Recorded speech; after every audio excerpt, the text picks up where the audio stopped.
Impoverished country has one of the most advanced cyber teams in the world and is blamed for 정말 충격적입니다.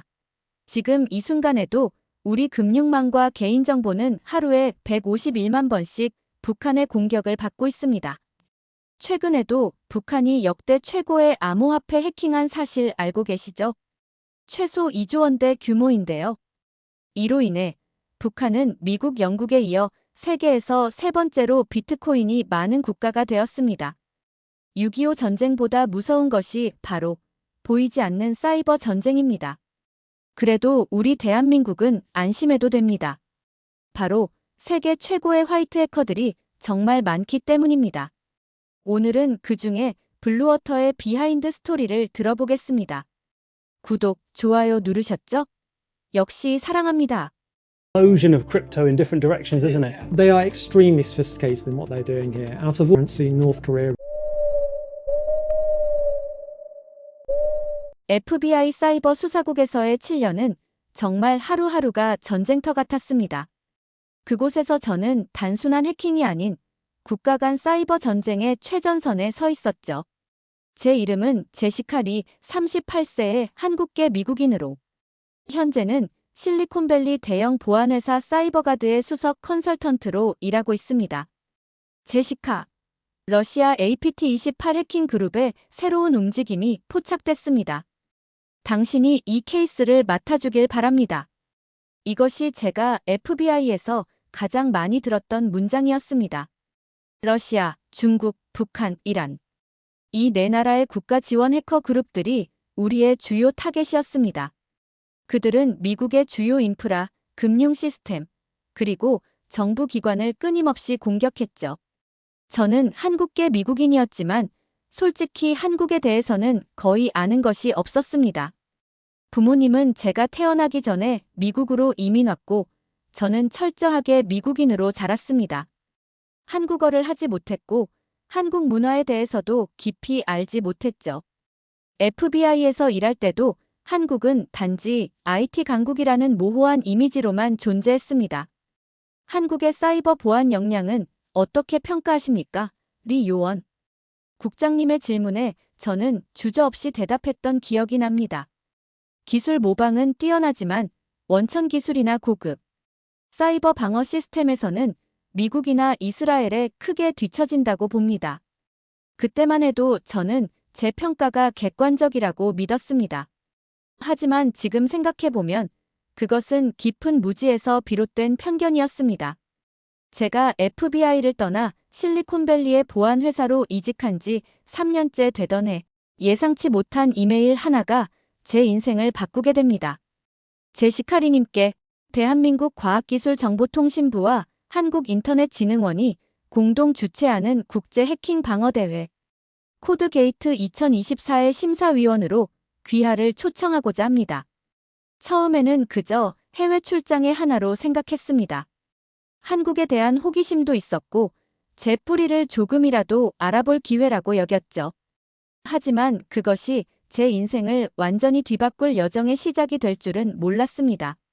서울에 도착한 첫날, 한국인터넷진흥원의 브리핑이 저를 충격에 빠뜨렸습니다. 한국의 공공기관들은 하루 평균 151만 건의 사이버 공격 시도를 받고 있습니다. 잠깐만요. 151만 건이요? 하루에요? 제 질문에 KISA의 김 부장은 담담하게 대답했습니다. 네, 정확히는 1분에 1000건이 넘는 공격이 있습니다. 그리고 이건 공공기관만의 수치입니다. 민간 기업까지 합하면 그 수는 훨씬 더 늘어납니다. 이 수치는 미국 정부 기관들이 받는 공격보다 훨씬 높은 수준이었습니다. 저는 의문이 들었습니다. 왜 이렇게 한국은 많은 공격을 받고 있는 걸까요? 한반도의 지정학적 위치 때문입니다. 김 부장이 설명했습니다. 우리는 북한, 중국, 러시아와 가깝습니다. 특히 북한은 국가 차원에서 운영하는 해킹 부대가 있죠. 그들의 주요 타겟이 바로 우리 한국입니다. 다음 날, 저는 한국의 사이버 보안 대응 센터를 방문할 기회를 얻었습니다. 그곳에서 저는 처음으로 한국의 사이버 특공대라 불리는 전문가들을 만났습니다. 여기서 무슨 일을 하시나요? 제가 물었습니다. 특공대원 중 한 명이 모니터를 가리키며 대답했습니다. 우리는 실시간으로 전국의 사이버 공격을 모니터링하고 있습니다. 뭔가 이상한 패턴이 발견되면 즉시 대응하죠. 그의 모니터에는 한국 지도 위에 수많은 붉은 점들이 깜빡이고 있었습니다. 각 점은 실시간 공격 시도를 나타내는 것이었습니다. 저 붉은 점들이 전부 지금 일어나고 있는 공격인가요? 그렇습니다. 지금 이 순간에도 수백 건의 공격이 시도되고 있어요. 이건 단순한 사이버 보안이 아니었습니다. 이건 전쟁이었습니다. 24시간 쉬지 않고 끊임없이 이어지는 사이버 전쟁의 최전선에 한국이 서 있었던 것입니다. 최근에 어떤 특이한 공격이 있었나요? 제가 물었습니다. 그는 잠시 생각하더니 대답했습니다. 2018년 평창 올림픽 때 러시아군 정보기관의 해킹 시도가 있었습니다. 그리고 북한의 랜섬웨어 공격도 있었고요. 그의 말투는 마치 일상적인 일을 이야기하는 것 같았습니다. 하지만 저는 알고 있었습니다. 이런 종류의 국가 지원 해킹을 막아내는 것이 얼마나 어려운 일인지를. 그런 공격들을 어떻게 막아냈나요? 그는 미소를 지었습니다. 우리는 단지 공격에 대응하는 것이 아니라 선제적으로 움직입니다. 국민들이 피해를 입기 전에 위협을 식별하고 차단하는 것이 우리의 목표죠. 코드 게이트 대회가 열리기 하루 전, 저는 대회 참가자들을 위한 오리엔테이션에 참석했습니다. 그곳에서 블루워터라는 한국 팀을 처음 만났습니다. 팀장 김도현은 30대 초반으로 보이는 차분한 남성이었습니다. 그는 팀원들에게 마지막 전략을 설명하고 있었습니다. 이번 대회의 주제가 우주, AI와 사이버 보안입니다. 우리는 특히 위성통신 시스템의 취약점에 집중해야 합니다. 호기심이 생겨 저는 그에게 다가갔습니다. 안녕하세요. 저는 이번 대회 심사위원 제시카 리입니다. 그는 공손하게 고개를 숙여 인사했습니다. 안녕하세요. 블루워터 팀장 김도현입니다. FBI 출신 보안 전문가를 만나게 되어 영광입니다. 그가 제 배경을 알고 있다는 사실에 놀랐습니다. 어떻게 제가 FBI 출신인 걸 아셨나요? 그는 미소를 지었습니다. 좋은 해커는 정보 수집에도 뛰어납니다. 물론 합법적인 방법으로만요. 우리는 착한 해커니까요. 그의 자신감과 유머 감각이 인상적이었습니다. 그의 팀원들도 각자 자신의 분야에서 전문가로 보였습니다. 웹 해킹 전문가, 시스템 해킹 전문가, 암호학 전문가 등 다양한 분야의 전문가들이 모여 있었습니다.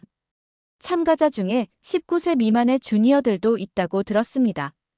한국에서는 어떻게 이렇게 어린 나이에 사이버 보안을 배우나요? 제가 물었습니다. 김도현은 잠시 생각하더니 대답했습니다. 한국은 IT 인프라가 발달해 있고 교육열이 높습니다. 초등학교 때부터 코딩을 배우는 아이들이 많고 중학교 때부터 해킹에 관심을 갖는 학생들도 있죠. 그러면서 그는 한 청소년을 소개했습니다. 이쪽은 맹서현 군입니다. 올해 주니어부에 참가하는 학생이에요. 맹서현 군은 고등학생처럼 보였지만 그의 눈빛은 이미 프로의 것이었습니다. 안녕하세요, FBI 요원님. 그가 영어로 인사했습니다. 안녕, 서현. 그리고 전 이제 FBI 요원이 아니야. 제가 웃으며 대답했습니다. FBI 요원은 영원한 FBI 요원이죠. 그가 미소 지으며 말했습니다. 미드에서 그렇게 말하더라고요. 그들과 대화를 나누면서 저는 한국의 사이버 보안에 대한 제 선입견이 얼마나의 무지에서 비롯되었는지 깨닫기 시작했습니다. 이들은 단순히 기술을 모방하는 사람들이 아니었습니다. 그들은 창의적이고 철저하며 무엇보다 자신들의 일에 대한 열정이 넘쳤습니다. 내일 대회에서 어떤 전략을 사용하실 건가요? 저는 호기심에 물었습니다. 김도현은 미소를 지었습니다. 그건 내일 직접 보셔야 할 것 같네요. 하지만 한 가지 말씀드리자면 우리는 단순히 기술적인 접근만 하지 않습니다. 우리는 공격자의 심리까지 분석합니다. 공격자의 심리라고요? 네, 해킹은 결국 사람이 하는 일입니다. 공격자가 어떤 생각으로, 어떤 목적으로 공격을 시도하는지 이해하면 그 공격을 더 효과적으로 방어할 수 있죠. 그의 말은 제게 새로운 관점을 제시했습니다. FBI에서도 물론 범죄자의 심리를 분석했지만 사이버 보안 분야에서는 주로 기술적인 측면에 집중했었거든요. 대화를 나누던 중 갑자기 김도현의 전화기가 울렸습니다. 죄송합니다. 급한 일이 생겼네요. 그가 전화를 받은 후 말했습니다. 저는 그가 무슨 일인지 물어보려 했지만 그는 이미 팀원들과 함께 서둘러 자리를 떠나고 있었습니다. 그들의 표정이 심각했습니다. 나중에 알게 된 사실이지만 그날 밤 한국의 주요 금융기관에 대한 대규모 해킹 시도가 있었습니다. 블루워터 팀은 대회 준비를 하면서도 실제 사이버 방어 임무를 수행하고 있었던 것입니다. 그날 밤 호텔방에 돌아와 저는 한국의 사이버 보안에 대해 더 알아보기로 했습니다. 인터넷 검색 결과 저는 놀라운 사실들을 발견했습니다. 한국은 세계에서 가장 많은 사이버 공격을 받는 국가 중 하나였고, 그럼에도 불구하고 세계에서 가장 안전한 사이버 환경을 유지하고 있었습니다. 그리고 더 놀라운 것은 한국의 베스트 오브 베스트 BOB 프로그램이라는 화이트 해커 양성 시스템이었습니다. 이 프로그램은 매년 최고의 인재들을 선발해 집중적으로 교육하고 실전 경험을 쌓게 하는 프로그램이었습니다. 창문 밖으로 서울의 야경을 바라보며 저는 생각했습니다. 내일부터 시작될 코드게이트 대회에서 과연 어떤 놀라운 기술들을 보게 될까? 그리고 블루워터 팀은 어떤 실력을 보여줄까? 그날 밤 저는 처음으로 제 한국인 정체성에 대해 깊이 생각해보게 되었습니다. 그동안 외면해왔던 제 뿌리, 그리고 제가 알지 못했던 한국의 놀라운 기술력에 대해서요. 코드게이트 대회가 열리는 서울 코엑스는 아침부터 활기찼습니다. 전 세계에서 모인 해킹 전문가들과 보안 관계자들로 북적였죠. 이 대회는 일반부와 주니어부로 나뉘어 진행된다고 들었습니다. 일반부에는 84개국에서 609개 팀이, 주니어부에는 44개국에서 308명이 예선에 참가했다는 사실만으로도 이 대회의 규모와 중요성을 짐작할 수 있었습니다. 심사위원 브리핑이 끝나고 저는 대회장을 둘러보기로 했습니다. 본선에 진출한 20개 팀이 각자의 공간에서 대회를 준비하고 있었습니다. 그중 블루워터 팀의 부스가 눈에 띄었습니다. 안녕하세요. 다시 뵙게 되어 반갑습니다. 김도현이 인사했습니다. 어젯밤 급한 일은 잘 해결되었나요? 제가 물었습니다. 그는 잠시 망설이더니 작은 목소리로 대답했습니다. 네, 다행히 큰 문제는 아니었습니다. 일상적인 방어 작업이었죠. 하지만 그의 눈의 피로함은 그것이 일상적인 일이 아니었음을 말해주고 있었습니다. 나중에 알게 되었지만 그날 밤 북한으로 추정되는 해커 그룹이 한국의 주요 은행 시스템을 공격했다고 합니다. 블루워터 팀은 한국인터넷진흥원 KISA과 함께 밤새 이 공격을 막아내는데 도움을 주었던 것입니다. 대회 준비는 잘 되고 있나요? 제가 화제를 바꿨습니다. 네, 모든 게 준비되었습니다.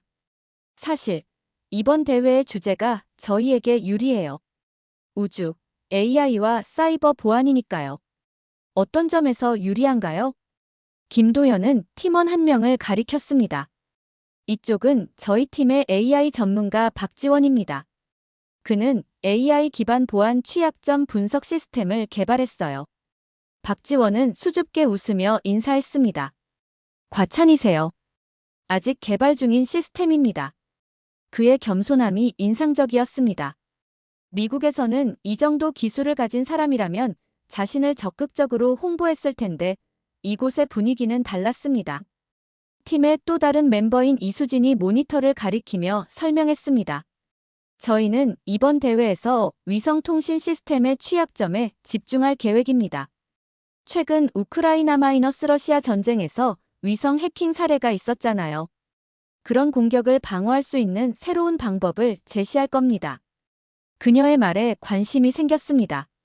구체적으로 어떤 방법인가요? 기존 방식은 공격이 들어오면 그때 탐지하고 대응하는 방식이었어요. 하지만 저희는 예측 모델을 사용합니다. AI가 위성통신 패턴을 분석해서 공격이 시작되기 전에 이상 징후를 포착하는 거죠. 이것은 제가 FBI에서 들어본 적 없는 접근법이었습니다. 대부분의 사이버 보안이 반응적인 데 비해 그들은 예측적 접근을 시도하고 있었습니다. 그때 어린 얼굴이 제 시야에 들어왔습니다. 주니어부 참가자인 맹서현이었습니다. 서현, 너는 주니어부 참가자인데 여기서 뭐하니? 제가 물었습니다. 전 블루워터 팀의 비공식 인턴이에요. 그가 웃으며 대답했습니다. 대회 규칙상 직접 도울 수는 없지만 관찰하면서 배우고 있어요. 김도현이 덧붙였습니다. 서현이는 정말 재능 있는 친구예요. 저보다 나이가 어리지만 특정 분야에서는 저보다 뛰어납니다. 특히 AI 보안 취약점 분석에서요. 맹서현은 부끄러워하면서도 자부심이 느껴지는 표정을 지었습니다. 어떻게 이런 분야에 관심을 갖게 됐니? 제가 물었습니다. 초등학교 때 컴퓨터 게임을 하다가 해킹을 당했어요. 제 계정이 털리고 아이템도 다 사라졌죠.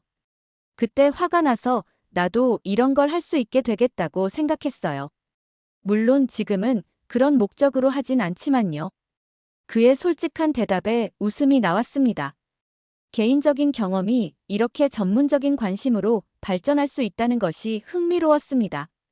갑자기 알림음이 울리면서 대회 시작 10분 전이라는 안내가 나왔습니다.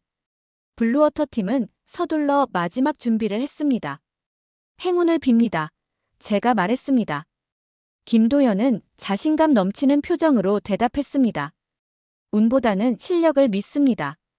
대회가 시작되고 저는 심사위원석에서 모든 팀의 활동을 지켜볼 수 있었습니다. 각 팀에게는 가상의 우주 기반 네트워크 시스템이 주어졌고 그들은 이 시스템의 취약점을 찾아내 방어 방안을 제시해야 했습니다. 블루워터 팀의 움직임은 정확하고 조직적이었습니다. 마치 오래 함께 일한 특수부대처럼 각자의 역할이 명확하게 나뉘어 있었습니다. 김도현이 전체 전략을 지휘하는 동안 다른 팀원들은 각자의 영역에서 시스템을 분석하고 있었습니다. 특히 인상적이었던 것은 그들의 소통 방식이었습니다. 미국 팀들이 주로 구체적인 지시와 보고로 소통하는 것과 달리 블루워터 팀은 마치 서로의 생각을 읽는 듯 했습니다. 짧은 단어 몇 마디만으로도 복잡한 작업을 조율했습니다. 대회 시작 2시간 후 첫 번째 이슈가 발생했습니다. 가상 시스템의 실제 해킹 시도가 감지된 것입니다. 이것은 대회 주최 측이 의도적으로 설계한 것이 아니었습니다. 주최 측은 잠시 대회를 중단하고 상황을 파악하려 했습니다. 하지만 블루워터 팀의 반응은 달랐습니다. 계속 진행해 주세요. 김도현이 주최 측에 요청했습니다. 이것도 대회의 일부로 간주하겠습니다. 다른 팀들이 혼란에 빠진 사이 블루워터 팀은 이 예상치 못한 상황을 오히려 기회로 삼았습니다. 그들은 실시간으로 공격을 분석하고 방어 전략을 수립했습니다. 박지원의 AI 시스템이 빛을 발하는 순간이었습니다. 그의 시스템은 공격 패턴을 분석해 이것이 북한의 특정 해커 그룹의 수법과 유사하다는 결론을 내렸습니다. 라자루스 그룹의 패턴과 98% 일치합니다. 박지원이 보고했습니다. 김도현은 침착하게 지시를 내렸습니다. 이수진, 허니팟을 설치해. 공격자를 유인해서 더 많은 정보를 수집하자. 허니팟은 일종의 유인책으로 해커를 특정 시스템으로 유도해 그들의 행동을 관찰하는 기술입니다. 이수진은 신속하게 허니팟을 설치했고 얼마 지나지 않아 더 자세한 정보가 수집되기 시작했습니다. 공격 IP를 역추적했습니다. 이수진이 보고했습니다. 중국 선양 지역에서 오는 것으로 보입니다. 하지만 이건 프록시일 가능성이 높아요. 김도현은 고개를 끄덕였습니다. 예상대로군. 라자루스는 종종 중국 IP를 경유지로 사용하니까. 그들의 대화를 듣고 있자니 FBI에서의 제 경험이 떠올랐습니다. 저희도 북한 해커 그룹을 추적했었고 그들이 종종 중국 IP를 사용한다는 것을 알고 있었습니다.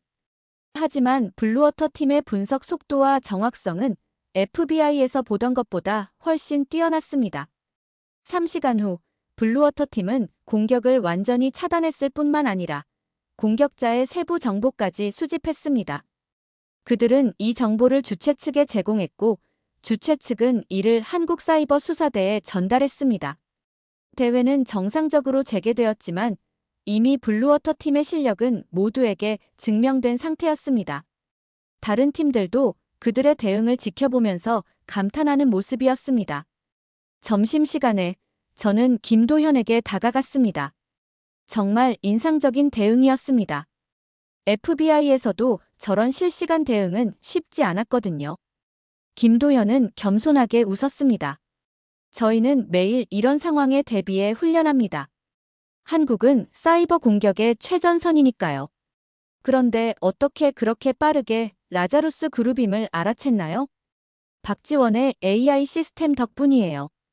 그는 지난 5년간 북한 해킹 그룹의 모든 공격 패턴을 데이터베이스화했습니다.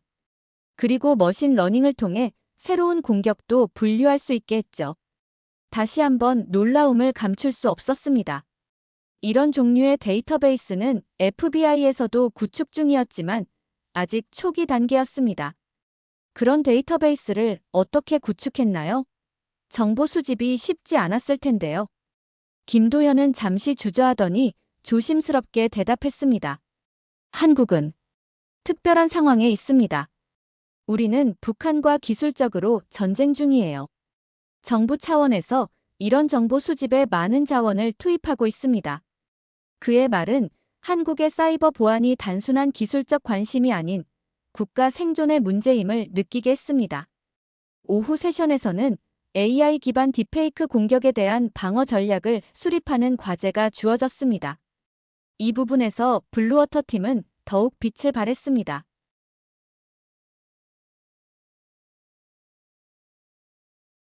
특히 맹서현의 주니어부 경기가 진행 중이었는데 그는 놀랍게도 성인 참가자들보다 더 정교한 딥페이크 탐지 알고리즘을 제시했습니다. 그의 알고리즘은 영상의 미세한 불일치를 감지해 99.7%의 정확도로 딥페이크를 식별할 수 있었습니다. 저 아이는 정말 놀랍군요. 옆자리의 다른 심사위원이 말했습니다. 19세가 맞나요? 네, 고등학생입니다. 제가 대답했습니다. 미국에서도 이 정도 수준의 청소년을 보기 힘들죠. 저는 고개를 끄덕였습니다. 맹서현 같은 인재가 한국의 교육 시스템에서 어떻게 양성되는지 궁금해졌습니다. 대회 마지막 세션은 우주기술과 관련된 사이버 보안 전략을 제시하는 것이었습니다. 블루워터 팀은 위성통신의 취약점을 분석하고 새로운 암호화 방식을 제안했습니다. 그들의 접근법은 기존의 방식과 완전히 달랐습니다. 기존의 위성통신 보안은 지상에서의 보안 개념을 그대로 우주에 적용했어요. 김도현이 발표했습니다. 하지만 우주 환경은 근본적으로 다릅니다. 지연 시간, 대역폭 제한, 그리고 물리적 접근의 어려움 등 이런 특성을 고려한 새로운 보안 패러다임이 필요합니다. 그들의 제안은 분산형 신뢰 모델이라는 새로운 개념을 도입했습니다. 이는 우주라는 극한 환경에서도 안정적으로 작동할 수 있는 보안 시스템이었습니다. 심사위원들 사이에서 감탄의 소리가 새어나왔습니다. 이것은 단순한 기술적 솔루션을 넘어 패러다임의 전환을 제시하는 것이었기 때문입니다. 대회가 끝나갈 무렵 저는 이미 블루워터 팀이 우승할 것임을 직감했습니다. 그들의 기술적 우수성뿐만 아니라 예상치 못한 상황에서의 대응 능력 그리고 혁신적인 접근법이 다른 팀들을 압도했기 때문입니다. 그날 저녁 결과 발표 전에 저는 잠시 휴식을 취하기 위해 대회장 밖으로 나왔습니다. 그곳에서 우연히 맹서현을 마주쳤습니다. 긴장되나요? 제가 물었습니다. 그는 미소를 지었습니다. 조금요. 하지만 결과보다는 과정이 중요하다고 생각해요. 이런 대회에 참가하면서 배운 가장 큰 교훈은 뭐예요? 그는 잠시 생각하더니 대답했습니다. 해킹은 단순한 기술이 아니라는 거예요. 그건 문제 해결의 방식이고 세상을 바라보는 관점이에요. 좋은 해커는 시스템의 작동 방식을 이해하고 그 한계를 시험합니다. 하지만 착한 해커는 그 지식을 보호를 위해 사용하죠. 19세의 소년에게서 이런 깊은 통찰력을 들을 줄은 몰랐습니다. 그의 말은 해킹에 대한 제 인식을 바꾸어 놓았습니다.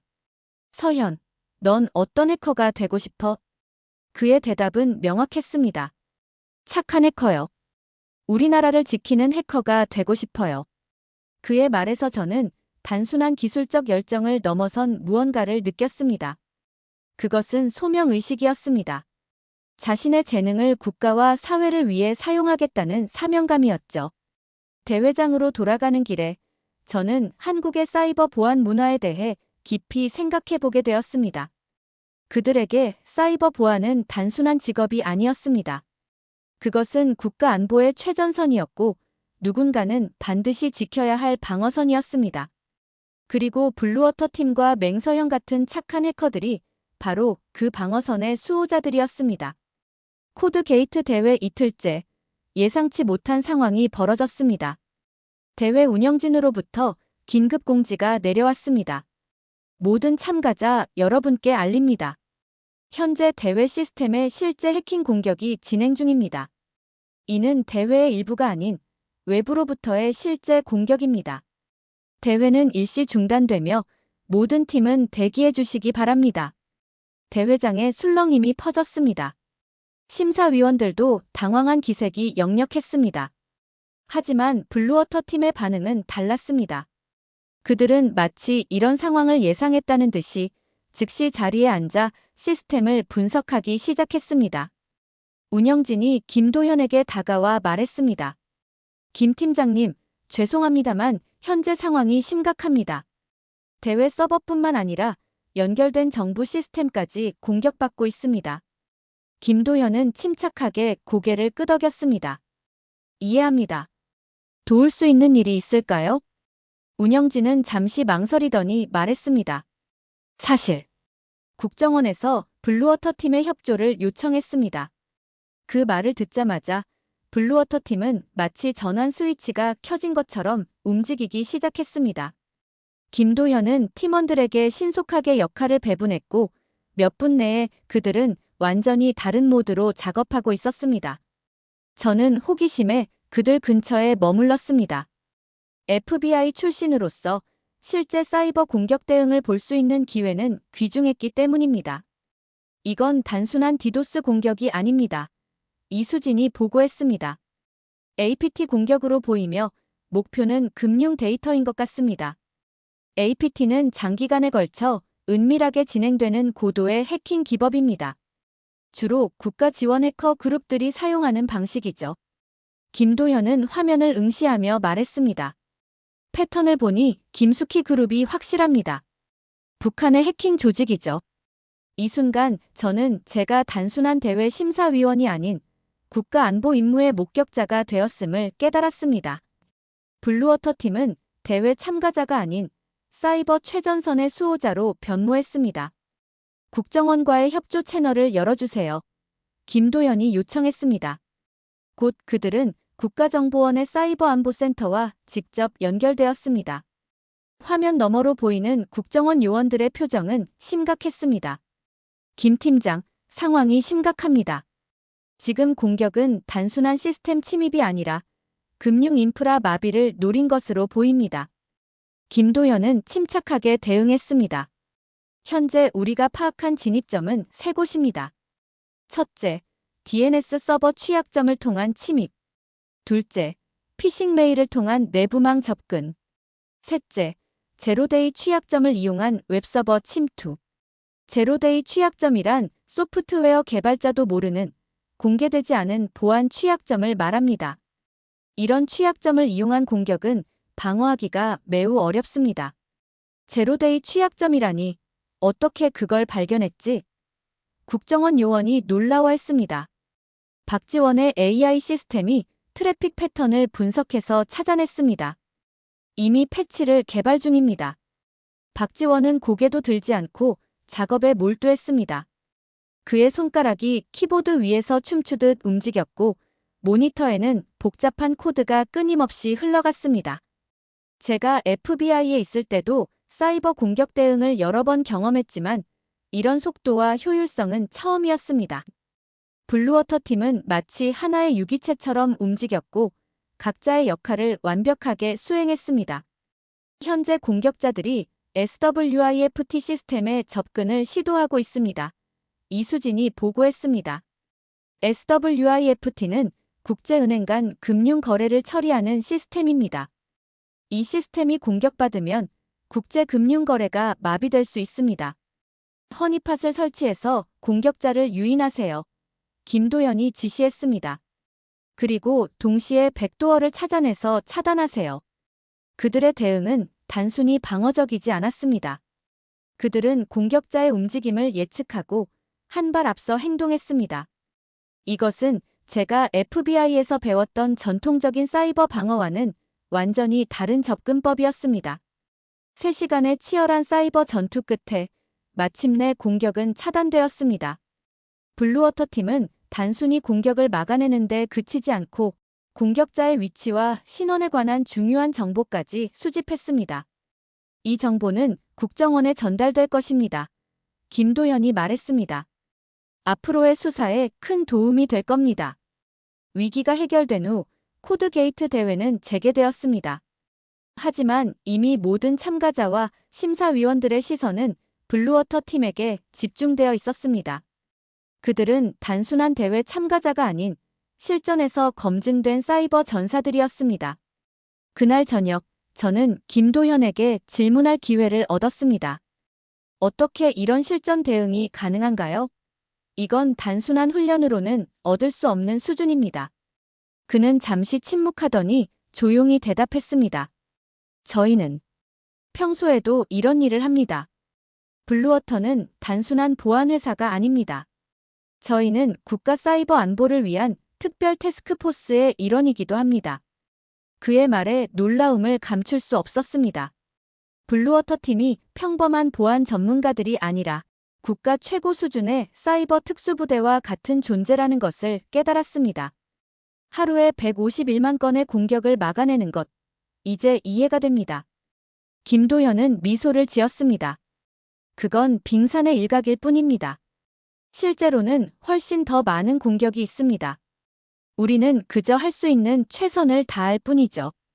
그의 겸손함에 감동했습니다. 이들은 진정한 영웅이었지만 그들 자신은 그저 자신의 일을 하는 것뿐이라고 생각했습니다. 이 경험을 통해 저는 한국의 사이버 보안이 단순히 기술적 우수성의 문제가 아님을 깨달았습니다. 그것은 국가 생존의 문제였고 블루워터 같은 팀들은 그 최전선에서 끊임없이 싸우고 있었습니다. 코드게이트 대회 마지막 날 시상식이 열렸습니다. 코엑스 대회장은 참가자와 관계자들로 가득 찼고 긴장감과 기대감이 공존하는 분위기였습니다. 조현숙 코드게이트 보안포럼 이사장이 단상에 올라 개회사를 시작했습니다. 최근 AI 활용 딥페이크 기술이 무분별하게 활용돼 발생하는 성범죄 문제를 비롯해 러시아와 우크라이나 전쟁 중 발생한 위성 해킹 사례에서 볼 수 있듯 다양한 사이버 보안 위협이 횡행하고 있습니다. 그녀의 말에 모두가 고개를 끄덕였습니다. 특히 전날의 실제 해킹 공격을 경험한 후 그 말은 더욱 실감이 났습니다. 올해 코드게이트 대회는 AI 기술과 우주기술 발전에 따라 새롭게 등장하는 위협 대책을 모색하기 위해 우주, AI와 사이버 보안을 주제로 개최하게 되었습니다. 이어서 강도현 과기정통부 차관이 연단에 섰습니다. 그의 첫마디에 저는 귀를 의심했습니다.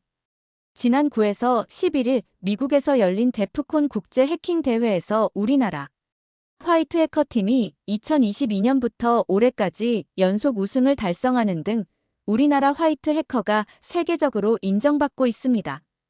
데프콘은 제가 FBI 시절부터 알고 있던 세계 최대 규모의 해킹 대회였습니다. 3년 연속 우승이라니 이건 정말 놀라운 성과였습니다. 미국의 유명 대학들과 보안 회사들도 이 대회에서 우승하기 위해 치열하게 경쟁하는데 한국팀이 이를 3년 연속으로 달성했다는 것은 정말 믿기 어려웠습니다. 최근 사이버 위협이 지능화 고도화되고 피해 규모가 커지는 상황에서 양질의 화이트 해커 양성은 국가안보의 선결과제인 만큼 정부도 화이트 해커 양성을 비롯한 사이버 10만 인재 양성 방안을 체계적으로 이행해 나가겠습니다. 사이버 10만 인재 양성. 이 말을 듣자 제 머릿속에 여러 생각이 스쳐 지나갔습니다. 미국 정부도 사이버 보안 인재 양성을 중요시하지만 이렇게 구체적인 숫자를 제시하며 국가적 차원의 계획을 세우는 것은 본 적이 없었습니다. 시상식이 이어졌고 주니어부 결과가 먼저 발표되었습니다. 코드게이트 2024 주니어부 우승자는 맹서현 군입니다. 관중석에서 환호성이 터져 나왔습니다. 맹서현은 상기된 표정으로 단상에 올랐고 과기정통부 장관상과 상금 300만 원을 수여받았습니다. 그의 수상 소감은 짧지만 강렬했습니다. 저는 단순히 기술을 배우는 것을 넘어 우리나라를 지키는데 이 기술을 사용하고 싶습니다. 제가 이 자리에 설 수 있도록 도와주신 모든 멘토분들, 특히 블루워터 팀에게 감사드립니다. 이어서 일반부 결과가 발표되었습니다. 코드게이트 2024 일반부 우승팀은 대한민국의 블루워터 팀입니다. 예상했던 결과였지만 그럼에도 불구하고 감동이 밀려왔습니다. 블루워터 팀은 단상에 올라 과기정통부 장관상과 상금 5천만 원을 받았습니다. 김도현의 수상 소감은 인상적이었습니다. 우리는 단순히 대회를 위해 이 자리에 선 것이 아닙니다. 매일 끊임없이 한국을 노리는 사이버 공격에 맞서 싸우는 것이 우리의 임무입니다. 블루워터는 이 상을 대한민국의 모든 사이버 보안 전문가들과 나누고 싶습니다. 우리는 착한 해커들입니다. 그리고 우리는 결코 물러서지 않을 것입니다. 그의 말에 전 회장이 기립박수로 응답했습니다. 저 역시 일어나 뜨겁게 박수를 쳤습니다. 그것은 단순한 대회 우승을 넘어 국가 안보의 최전선에서 싸우는 이들에 대한 존경의 표시였습니다. 시상식이 끝난 후 저는 여러 국제 언론과의 인터뷰 요청을 받았습니다. FBI 출신 보안 전문가로서 한국의 사이버 보안 수준에 대한 제 의견이 궁금했던 것입니다. CNN과의 인터뷰에서 저는 솔직하게 말했습니다. 제가 이전에 한국의 사이버 보안 역량을 과소평가했음을 인정합니다. 이곳에서 본 것은 단순한 기술적 우수성을 넘어선 것입니다. 한국은 사이버 보안의 새로운 패러다임을 만들어가고 있습니다. BBC 기자는 더 구체적인 질문을 했습니다. 한국과 미국의 사이버 보안 접근법에는 어떤 차이가 있나요? 미국은 주로 방어적 접근법을 취합니다. 공격이 발생하면 대응하는 방식이죠. 하지만 한국은 예측적 접근법을 발전시켰습니다. 그들은 공격이 발생하기 전에 패턴을 분석하고 대응합니다. 이것은 한국이 매일 직면하는 막대한 사이버 위협 때문에 발전된 것으로 보입니다. AP통신 기자는 더 민감한 질문을 던졌습니다. 북한의 사이버 공격에 대해 한국은 어떻게 대응하고 있나요? 저는 조심스럽게 대답했습니다. 구체적인 내용은 말씀드릴 수 없지만 한국은 북한의 사이버 공격에 대응하기 위한 세계 최고 수준의 시스템을 갖추고 있습니다. 블루워터 같은 팀들은 그저 대회 참가자가 아니라 실제로 국가 안보를 지키는 중요한 역할을 하고 있습니다. 인터뷰가 끝난 후 김도현이 저를 찾아왔습니다. 저희에 대해 좋게 말씀해 주셔서 감사합니다. 하지만 실제로는 아직 갈 길이 멉니다. 그렇게 겸손할 필요 없어요. 제가 말했습니다. 당신들은 정말 놀라운 일을 하고 있어요. 김도현은 미소를 지었습니다. 앞으로도 많은 도전이 있을 겁니다. 특히 AI와 우주기술이 발전함에 따라 새로운 형태의 사이버 위협이 등장할 것입니다. 그럼에도 불구하고 한국이 이 분야의 선두에 있다고 생각합니다. 제가 대답했습니다. 그는 잠시 생각하더니 물었습니다. 혹시 미국으로 돌아가신 후에도 저희와 협력할 의향이 있으신가요? 한국과 미국의 사이버 보안 협력이 강화된다면 양국 모두에게 큰 도움이 될 것입니다. 그의 제안은 제게 새로운 가능성의 문을 열어주었습니다.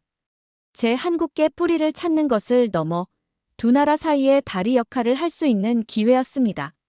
물론이죠. 제가 대답했습니다. 저도 그렇게 생각합니다. 그날 저녁, 저는 호텔 창문 너머로 서울의 밤을 바라보며 깊은 생각에 빠졌습니다. 이번 여행은 제 기대를 훨씬 뛰어넘었습니다. 저는 단순히 대외 심사위원으로 왔다가 한국의 사이버 보안의 깊이와 그 중요성을 깨닫게 되었습니다. 그리고 무엇보다 저는 제 뿌리에 대한 자부심을 느꼈습니다.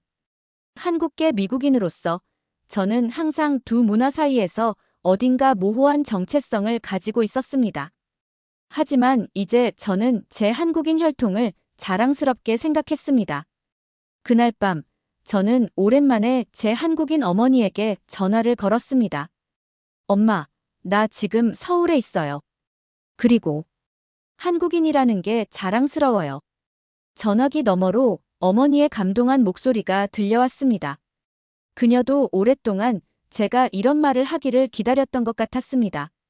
미국으로 돌아온 지 한 달 후, 저는 한국의 사이버 보안 역량, 새로운 글로벌 리더라는 제목의 보고서를 완성했습니다.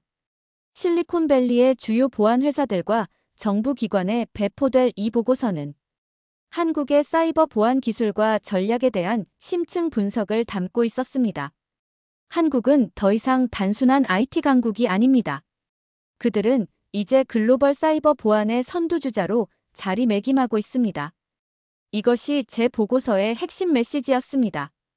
특히 제가 강조한 것은 한국의 BOB 프로그램과 같은 인재 양성 시스템이었습니다. 한국의 BOB 프로그램은 매년 100명 내외의 최고 인재를 선발해 집중적으로 교육하는 시스템입니다. 이들은 실전 경험을 쌓으며 국가 안보에 직접 기여하게 됩니다. 이 시스템의 성공은 데프콘 3년 연속 우승과 같은 성과로 입증되고 있습니다. 보고서가 발표된 후 미국 정부와 주요 기술 기업들로부터 문의가 쇄도했습니다. 특히 사이버 사령부와 국토안보부는 한국의 사이버 보안 전략에 대해 더 알고 싶어 했고, 저는 그들과의 브리핑 세션을 여러 차례 가졌습니다. 그러던 중 뜻밖의 제안을 받았습니다. 실리콘밸리의 대형 보안 기업들이 모여 한국의 블루워터 팀과 공동 프로젝트를 진행하고 싶다는 것이었고, 그 연결고리 역할을 제게 요청한 것입니다. 리 이사님, 우리는 한국의 예측적 사이버 방어 기술에 큰 관심이 있습니다. 블루워터 팀과의 협업을 통해 미국 기업들도 이 기술을 배우고 싶습니다. 이런 요청은 제가 한국에서 돌아온 직후부터 계속되었지만 이번만큼 구체적이고 진지한 제안은 처음이었습니다. 저는 즉시 김도현에게 연락했고 그도 큰 관심을 보였습니다. 우리도 미국의 선진 기술을 배울 수 있는 좋은 기회라고 생각합니다. 특히 AI 기반 보안 분야에서요. 양측의 합의 하에 한미 사이버 보안 협력 이니셔티브라는 프로젝트가 출범했습니다. 이 프로젝트는 양국의 기술과 경험을 공유하는 플랫폼을 구축하는 것을 목표로 했습니다. 프로젝트의 첫 단계로 블루워터 팀의 일부 멤버들이 실리콘밸리를 방문했습니다. 그 중에는 맹서현도 있었습니다. 그는 이제 코드게이트 주니어부 우승자로서뿐만 아니라 한국의 미래 사이버 보안을 책임질 젊은 인재로 주목받고 있었습니다. 실리콘밸리의 보안 전문가들은 맹서현의 AI 기반 딥페이크 탐지 알고리즘에 특별한 관심을 보였습니다. 그의 기술은 기존의 딥페이크 탐지 방식보다 훨씬 정확하고 효율적이었기 때문입니다. 한 미팅에서 구글의 보안 책임자가 맹서현에게 물었습니다. 이 알고리즘을 어떻게 개발했나요? 우리 팀도 유사한 문제에 도전하고 있지만 이런 수준의 정확도는 아직 달성하지 못했습니다. 맹서현은 자신감 있게 대답했습니다. 저는 딥페이크 생성 과정을 역으로 분석했습니다. 대부분의 탐지 시스템은 완성된 딥페이크를 분석하지만 저는 생성 과정에 각 단계별 특징을 학습하도록 AI를 훈련했습니다. 이 대화를 통역하면서 저는 맹서현의 지식과 자신감에 다시 한번 놀랐습니다.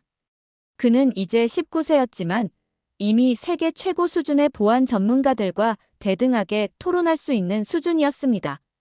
프로젝트가 진행됨에 따라 저는 점점 더 한국에 관한 자료를 찾아보게 되었습니다.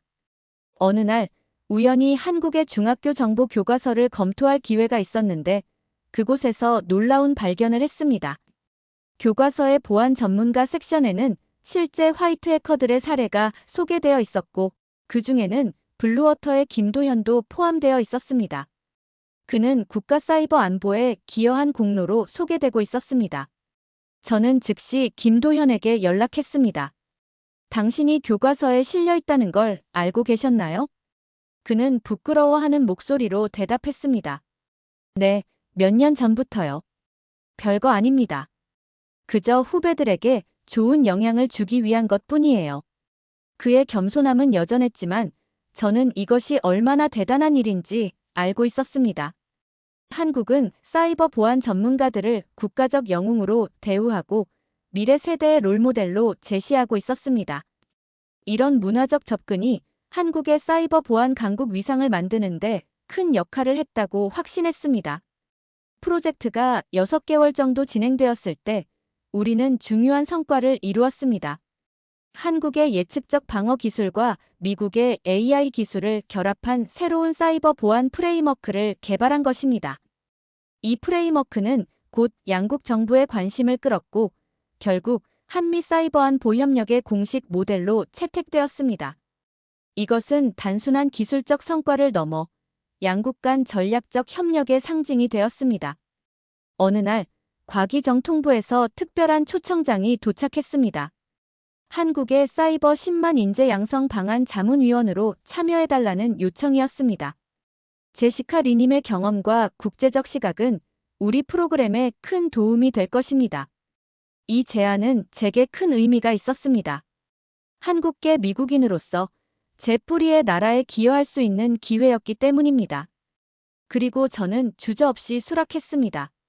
이제 저는 정기적으로 한국을 방문하며 사이버 보안 인재 양성 프로그램에 자문을 제공하고 있습니다. 각 방문마다 저는 한국의 사이버 보안 문화가 더욱 발전하는 것을 목격하고 있습니다. 가장 인상적인 것은 초등학교부터 시작되는 사이버 보안 교육입니다. 한국의 어린이들은 컴퓨터를 다루기 시작하는 순간부터 보안의 중요성을 배웁니다. 이것은 어릴 때부터의 보안 의식 함양이라는 한국의 교육 철학을 반영합니다. 최근 한국 방문 중 저는 코딩 교육을 받고 있는 초등학생들의 수업을 참관했습니다. 그들 중 한 명이 저에게 다가와 물었습니다. 저도 커서 블루워터 팀에 들어갈 수 있을까요? 저는 미소 지으며 대답했습니다. 열심히 공부하고 항상 착한 해커가 되겠다는 마음을 가진다면 충분히 가능해요. 그 아이의 눈이 반짝였습니다. 그 순간 저는 한국의 미래 사이버 보안이 안전한 손에 맡겨져 있다고 확신했습니다. 이제 저는 미국과 한국을 오가며 양국의 사이버 보안 협력을 강화하는 데 전념하고 있습니다. 그리고 더 중요하게는 제 정체성의 두 부분을 완전히 받아들이고 있습니다. 저는 미국인이면서 동시에 한국인입니다. 그리고 그 두 가지 정체성이 함께할 때 저는 더 강해집니다. 매달 한 번씩 저는 화상으로 블루워터 팀과 미팅을 갖습니다. 그들은 여전히 한국의 사이버 방어 최전선에서 싸우고 있으며 세계 최고 수준의 기술을 발전시키고 있습니다. 우리는 착한 해커들입니다. 김도현의 이 말은 이제 제 마음속에 깊이 새겨져 있습니다. 그리고 저는 이 말이 단순한 구호가 아니라 한국의 사이버 보안 문화의 진정한 정신임을 알고 있습니다. 지금까지 저는 한국의 사이버 보안 세계를 여행하며 발견한 놀라운 이야기를 들려드렸습니다.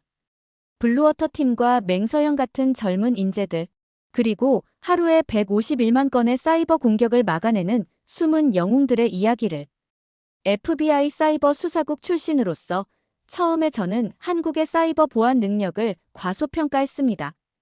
기술 모방은 뛰어나지만 원천 기술이나 고급 사이버 방어 시스템에서는 미국이나 이스라엘에 크게 뒤처진다고 생각했었죠.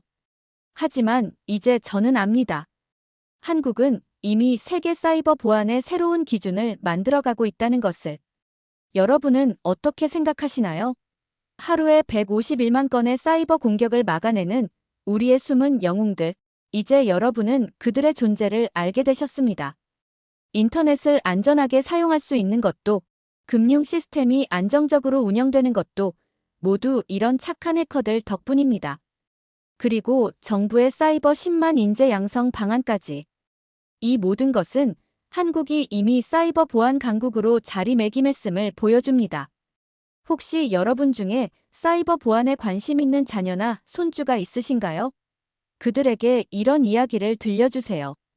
김도현이나 맹서현 같은 인재들이 교과서에 실리는 나라, 해커가 존경받는 직업이 되는 나라. 그것이 바로 우리 대한민국입니다. 댓글로 여러분의 생각을 나눠주세요. 혹시 주변에 컴퓨터에 관심 있는 아이가 있다면 어떻게 그 재능을 발전시켜주고 계신가요? 또는 사이버 보안에 대한 여러분의 경험이나 의견도 좋습니다. 다음 편에서는 평창 올림픽 때 러시아군 정보기관의 해킹을 막아낸 한국 사이버 특공대의 숨겨진 이야기를 들려드리겠습니다. 여러분의 많은 관심 부탁드립니다. 구독과 좋아요 버튼 눌러주시면 앞으로 더 많은 대한민국의 숨겨진 저력에 관한 이야기로 찾아뵙겠습니다. 감사합니다.